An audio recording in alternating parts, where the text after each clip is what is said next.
पाटील साहेब मी तुमच्याकडे एक तक्रार घेऊन आली आहे. तुम्हीच काय ते सांगा बरं ह्या माड्याला. या काय झालंय? अहो थंडीच्या दिवसात पण भांडते बेन. अगं मी काय केलं? आज तर मी काहीच बोललो नाही. हा म्हणूनच आले. दिवसभर एक शब्द बी बोलत नाही माझ्याशी. अहो शेतीत काम करताना तो बैल सुद्धा हू करतो आणि आमचं हे बेन तसंच बसतं. ए पहिलवान, अरे बाई म्हणते तसं काहीतरी बोलायचं. आणि काय बोलू? काल बोललो तर म्हणे गप, आणि आज बोललो नाही तर म्हणे बोलत नाही. या बाईचं तर मला काही कळतच नाही. काय हो काल तुम्ही काय बोलले?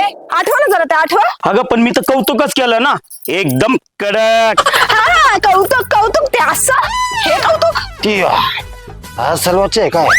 आणि परवा काय म्हणे माहिती का, तू रागवते ना तेव्हा लई सुंदर दिसती. का बरं माहिती का कारण काय दिलं? मी गप्प बसते ना म्हणून. तुम्ही सांगा मी तरी काय करू? अहो बोललो तरी मार, नाही बोललो तरी मार. करू काय मी? एक तर या थंडी गारठ्यानं ते बाग स्ट्रेस मध्ये चालले आणि मी बी. अरे मग त्या बागाला ते रेड सीड फवार ना, फ्लोरा रेड. आणि याने काय होईल? अरे झाडाला थंडीमध्ये ते फ्लोरा रेड फवारलंच पाहिजे.